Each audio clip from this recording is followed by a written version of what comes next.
मैंने वो वीडियो देखी तो मैं भी कंबल लेके नहीं गई कि मतलब वो दूर से ही दिखाते हैं कुछ, वहाँ वो यूज़ तो होता नहीं है। और मैं घर आई, बाबा ने मेरी उल्टा मुझे घुमा दिया और बोले तू गलती करके आई। या फिर मेरे सामने वो चीज़ लेके आए कि तुमने कंबल, मतलब तुम कंबल नहीं चढ़ा के आई। हमारी ऐसी कुछ इच्छाएं होती हैं कि लोग हमारे शत्रु बन जाते हैं। जैसे आजकल वैसे भी ये लोग चिढ़ते हैं किसी की, मालूम मेरी तो ब्यूटी से ही चिढ़ते हैं। मतलब मेरी 2 बेटियां 2 दामाद हैं और मेरा बहुत 7-8 बच्चों का परिवार है, फिर भी मेरी एज इतनी नहीं लगती। तो उन्होंने मुझे खुद कहा कि डर मत, मैं हूँ तेरे साथ। तो जब से मैं ये करने लगी, फिर उसके बाद मेरे सामने बाबा की पोस्ट आने लगी।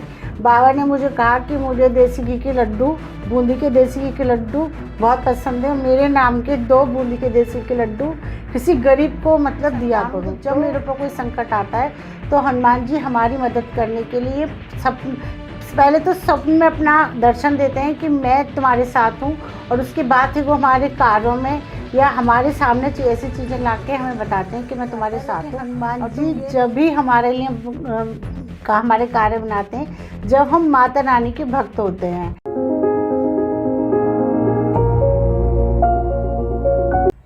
जय सिया राम। जय सिया राम। सब सुख लहे तुम्हारी सरना, तुम रक्षक काहू डरना। जय श्री राम। हनुमान जी कृपा से सब कुछ संभव हो जाता है अगर भक्त उनके मन से पूजा आराधना करें, भक्ति भाव से उनकी पूजा आराधना करें तो उनके जीवन में सब कुछ सरल हो जाता है। आज हमारे सामने उपस्थित हैं अलका बंसल जी, स्वागत है आपका। जय सिया राम। और आपके बारे में मुझे जानने में आया कि आप तो कई भक्तों के कल्याण भी करती हैं और साथ ही साथ आपके जीवन में कुछ ऐसे अनुभव रहे हैं हनुमान जी के और माता रानी के भी, जिसे सुनने के बाद भक्त चमत्कृत हो जाएंगे और उनके अंदर हनुमान जी के प्रति विश्वास और भी ज़्यादा बढ़ जाएगा। तो सबसे पहले तो हम आपसे ये जानना चाहते हैं कि हनुमान जी की पूजा से तो सब संभव हो जाता है जी। हनुमान जी की पूजा से सब संभव हो जाता है, लेकिन हनुमान जी जब भी हमारे लिए हमारे कार्य बनाते हैं जब हम माता रानी के भक्त होते हैं। जब मैं माँ काली की भक्त हूँ और माँ काली के जो पुत्र हैं वो हनुमान जी हैं और भैरव बाबा हैं। जब हमारे ऊपर, जैसे मैं हनुमान बाबा माता रानी के पुत्र हैं, उसी तरह मैं भी उनकी संतान हूँ। तो जब मेरे ऊपर कोई संकट आता है तो हनुमान जी हमारी मदद करने के लिए पहले तो स्वप्न में अपना दर्शन देते हैं कि मैं तुम्हारे साथ हूँ, और उसके बाद ही वो हमारे कार्यों में या हमारे सामने ऐसी चीज़ें ला के हमें बताते हैं कि मैं तुम्हारे साथ हूँ और तुम ये करो। मुझे तो इतनी भी प्रेरणा देते हैं, ये करो तो इससे तुम्हारा काम बनेगा। जी। अब कई भक्तों के मन में ये सवाल उठ रहा होगा कि ऐसे कुछ ही भक्त होते हैं जिनके जीवन में इस तरह के चमत्कार घटित होते हैं, तो आपको ये प्रेरणा कैसे मिली कि हनुमान जी ने आपको बढ़ावा दिया कि आप उनकी भक्ति करें, या फिर कुछ ऐसा आपका कुछ रहा हो अनुभव? तो मेरा यही अनुभव है। एक बार मेरे बेटे की बहुत ज़्यादा तबीयत ख़राब थी, उसको कुछ गले में प्रॉब्लम हो गई थी। तो एक बार मैं और मेरा बेटा रात को सो रहे थे तो उसको ना एकदम खांसी आई बहुत ज़ोर से, और वो ना खून की उल्टी हो सकती थी। तो वो मुझे ऐसे लगा कि इसको ना ब्लड की उल्टी हुई। तो जैसे ही वो सीन में, मतलब मैं तो नींद में ही थी, जैसे वो खांसा तो मुझे ऐसे लगा, तो बाबा की फ़ोटो एकदम मेरे सामने आई। तो उन्होंने मुझे खुद कहा कि डर मत, मैं हूँ तेरे साथ। तो जब से मैं ये करने लगी, फिर उसके बाद मेरे सामने बाबा की पोस्ट आने लगी। बाबा ने मुझे कहा कि मुझे देसी घी के लड्डू, बूंदी के देसी घी के लड्डू बहुत पसंद है। मेरे नाम के 2 बूंदी के देसी के लड्डू किसी गरीब को मतलब दिया करो। तो नीम करौली में मेरा बेटा भी गया था, वहाँ पे वो देसी घी के लड्डू बूंदी के बाबा को चढ़ा के आया था। और मैं जब से हर मंगलवार को 2 बूंदी के लड्डू देसी घी के ज़रूर किसी गरीब को देती हूँ जिसको ज़रूरत हो। पंडित जी को या मंदिर के बाहर बैठे भिखारी को नहीं, किसी कूड़े वाले को देने चाहिए या किसी गार्ड को देने चाहिए, या जिस भी पर्सन को दो उससे पूछ के दो कि भाई मैं ये लड्डू हैं, मिठाई, आप इसको खा लोगे? तो वो भगवान जय श्री राम का नाम लेके आप दो। आपके बाबा हर काम करते हैं और बिल्कुल दौड़े चले आते हैं तुम्हारे काम करने के लिए। जी बिल्कुल बिल्कुल, काफ़ी अद्भुत चमत्कार आपने बताया है। और भी मैंने सुना कि आपके कुछ और भी अनुभव रहे हैं, माता रानी से भी संबंधित रहे हैं और आप पूजा आराधना भी करते हैं। जैसे अभी आपने कहा कि आप काली माता की भक्त हैं, तो कुछ ऐसे अनुभव जो आप बताना चाहें भक्तों को? काली माता की भक्त ऐसे हैं कि जो कुछ पास्ट लाइफ से, जैसे हमारी ऐसी कुछ इच्छाएं होती हैं कि लोग हमारे शत्रु बन जाते हैं। जैसे आजकल वैसे भी ये लोग चिढ़ते हैं किसी की, मालूम मेरी तो ब्यूटी से ही चिढ़ते हैं। मतलब मेरी 2 बेटियां, 2 दामाद हैं और मेरा बहुत 7-8 बच्चों का परिवार है, फिर भी मेरी एज इतनी नहीं लगती। तो लोगों को यही चिड़न होती है कि इसके ऊपर मतलब किसी चीज़ का फ़र्क नहीं पड़ता, इसकी एज नहीं लगती। तो वो लोग ब्लैक मैजिक या कुछ नमक मिर्च टाइप के सब, तो उसके लिए माँ काली की आराधना करनी बहुत ज़रूरी होती है, जिससे हमारे ऊपर ये नेगेटिविटी का इफ़ेक्ट ना हो। और जब माँ के भक्त होते हैं जब भी बाबा हमारे काम बनाते हैं। बिल्कुल।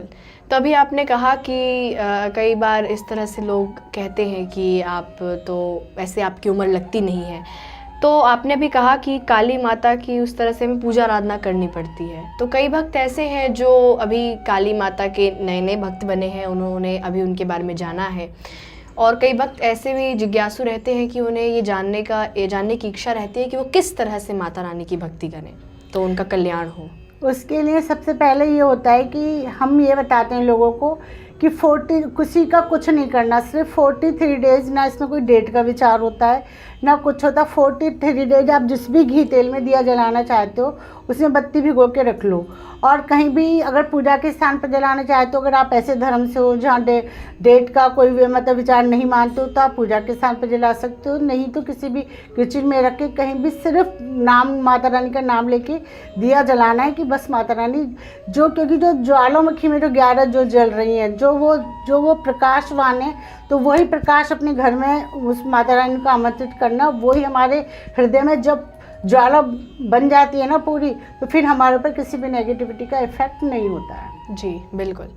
अच्छा, जैसे कि एक और जो मेरे मन में सवाल आया कि आप तो जैसे महिला भक्त हैं और आपके साथ इतने अच्छे चमत्कार भी घटित हुए हैं, कई महिला भक्तों के मन में ये प्रश्न आता है कि वो महिलाएं हैं और अक्सर उन्हें परिवार वालों की तरफ से या फिर एक बहुत ही ये पुराने ज़माने का ख्याल है कि उन्हें रोका जाता है कि हनुमान जी तो बाल ब्रह्मचारी हैं, आप उनकी पूजा नहीं कर सकती, आप उन्हें स्पर्श नहीं कर सकती, या फिर हनुमान चालीसा का पाठ नहीं कर सकती। तो आप तो खुद महिला हैं और आप काफ़ी अच्छा उत्तर दे पाएंगी इस प्रश्न का। जी, इस प्रश्न का उत्तर ये होता है कि महिलाएं भगवान हनुमान जी को छूती नहीं है, सिर्फ छूने का कलयुग है।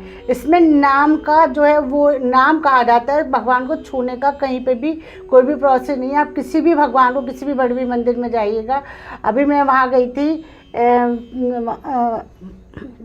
तो वहाँ पे तो इतनी दूर से दर्शन होते हैं भगवान के। जो कहाँ पे, मेहंदीपुर वाला जी? नहीं जी, वहाँ जो मेरे दिमाग से उतर गए। अच्छा। जो साउथ में जो सबसे जहाँ बाके मैं केश भी दान करके आई थी, जो बाल दान होते हैं यहाँ पे, तिरुपति बालाजी। अच्छा, तिरुपति बालाजी जी। तो तिरुपति बालाजी में मैंने अपना केश दान किया था, पूरा मुंडन करवा के आई थी वहाँ पे मैं अपने। तो वहाँ पे तो इतनी दूर से भगवान के दर्शन होते हैं, 1 सेकंड के लिए। रामेश्वरम में जाओ तो इतने जहाँ बड़े बड़े तीर्थ स्थान हैं, तो वहाँ पे कि हम छूते हैं तो हम हनुमान जी को ही क्यों छुएंगे। वो तो सब जगह भगवान, सब जगह नाम, वैष्णो देवी आते हैं वहाँ भी नाम ही चलता है, तो नाम ही की महिमा है कलयुग में, इसमें छूने का इसलिए कोई विचार नहीं आता। लेकिन बाबा, मैं अपना पर्सनल एक्सपीरियंस बताती हूँ। मैं कैची धाम गई थी और मैंने एक वीडियो में ये देखा था कि वहाँ के कोई पंडित जी बता रहे थे कि मतलब कि यहाँ पे कंबल चढ़ाना ज़रूरी नहीं होता। मतलब किसी ने पूछा था कि क्या कैची धाम आए तो कंबल ज़रूरी होता है बाबा को चढ़ाना। तो मैंने वो वीडियो देखी तो मैं भी कंबल लेके नहीं गई कि मतलब वो दूर से ही दिखाते हैं, कुछ वहाँ वो यूज़ तो होता नहीं है। और मैं घर आई, बाबा ने मेरी उल्टा मुझे घुमा दिया और बोले तू गलती करके आई। या फिर मेरे सामने वो चीज़ लेके आए कि तुमने कंबल, मतलब तुम कंबल नहीं चढ़ा के आई। फिर मैंने यहाँ से गलती माफ़ी मांगी, फिर कंबल ख़रीदा, फिर एक गरीब को मैं कंबल दे के आई।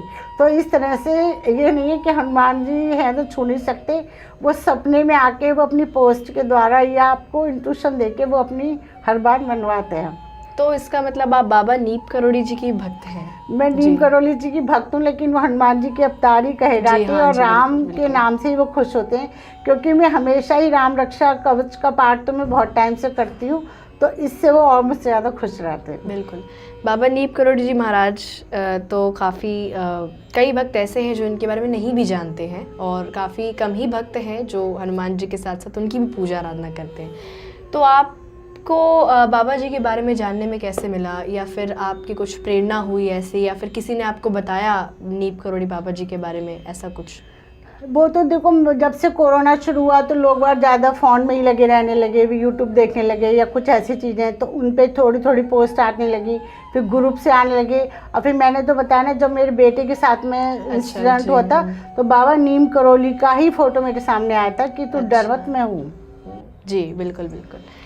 और आप तो कई भक्तों का कल्याण भी करती हैं और एस्ट्रोलॉजर हैं, कई भक्तों को उपाय बताती हैं, तो कुछ ऐसे आप अपने पर्सनल एक्सपीरियंस से आप भक्तों को बताना चाहें, क्योंकि वो अक्सर हमसे पूछते हैं कि हनुमान जी से तो हमारा विश्वास उठ चुका है, हनुमान जी तो अब कुछ नहीं करते हैं, हमने बहुत पाठ कर लिए या फिर बहुत उपाय कर लिए, हम थक चुके हैं। तो आप उन्हें क्या बताना चाहती हैं, उन्हें क्या अपने एक्सपीरियंस से उन्हें आप शेयर करना चाहती हैं कि वो किस तरह से हनुमान जी पर विश्वास बनाए रखें? हनुमान जी पे विश्वास करना है तो सबसे पहले तो आप यही सोच के 2 लड्डू देने शुरू कर दो कि मतलब अच्छा हनुमान जी के नाम की मत करो, लेकिन आप किसी गरीब को हर मंगलवार को 2 लड्डू देसी घी के देने शुरू कर दो, जिससे भगवान खुद आपके पास चल के आते हैं। वो विश्वास आपको, जब आपके कामों में आपकी मदद करेंगे और आपके सामने ये चीज़ लेके आएंगे कि तू ये कर, तू ये कर। जैसे अभी मैं बताती हूँ, मेरे सामने अभी एक पोस्ट आई थी कि 11 तारीख की रात से तेरा समय बदल जाएगा, तेरा समय चक्र घूम जाएगा। मैंने कहा क्या ही हो रहा है लेकिन आज 13 तारीख का मैं यहाँ बैठी हुई हूँ, तो मुझे मतलब इस तरह से बाबा मदद करते हैं, तो मैं ऐसे विश्वास पोस्ट आते हैं कई बार हाँ इंस्टाग्राम या फेसबुक लेकिन हम वगैरह पे। उनको अगर हमारा विश्वास नहीं होता तो स्क्रॉल करते चले जाते हैं, लेकिन जिसका विश्वास है और जो बाबा को मान रहा है तो वो उसको उनका मैसेज मान के उसको फॉलो, अब मैं फॉलो करती हूँ। अच्छा, मतलब उस पोस्ट को आपने एक संदेश मानती हूँ कि अगर उन्होंने कहा मुझे लड्डू चाहिए तो मुझे लड्डू चाहिए। अभी मेरा कोई काम रुक रहा था तो बाबा कह रहे थे, अब के उन्होंने मुझसे जलेबी मांगी है। अच्छा, हलवा मांगा है कि इस बार आएगी तो हलवा खिलाएगी, मतलब जो मेरा काम ये बन जाए, जो भी मैंने विश बोल रखी तो तू हलवा खिलाएगी। अगर मैं हलवा लेके नहीं गई तो मुझे फिर घुमा देंगे। अब वो अब चाहे वो वहाँ पे वो दिखाना ही है, फिर आके किसी गरीब को चलो हलवा तो खा लेंगे, तो लेकिन इस बार मुझे घर से देसी घी का हलवा बना के लेके जाना है। बिल्कुल, ये आपको अंदर से प्रेरणा आती है, जो सामने मेरे चीज आती है उसको मैं 100% फॉलो करती हूँ। बाबा का मैसेज मान के तभी लोग विश्वास करते हैं कि हाँ बाबा हैं और हमारी मदद कर रहे हैं। बिल्कुल बिल्कुल, बहुत अच्छा लगा आपसे बातचीत करके, और हनुमान जी की इच्छा रही तो हम आगे भी कई ऐसे टॉपिक्स पे बात करेंगे। बहुत बहुत धन्यवाद आपका। Thank you so much. जय श्री राम।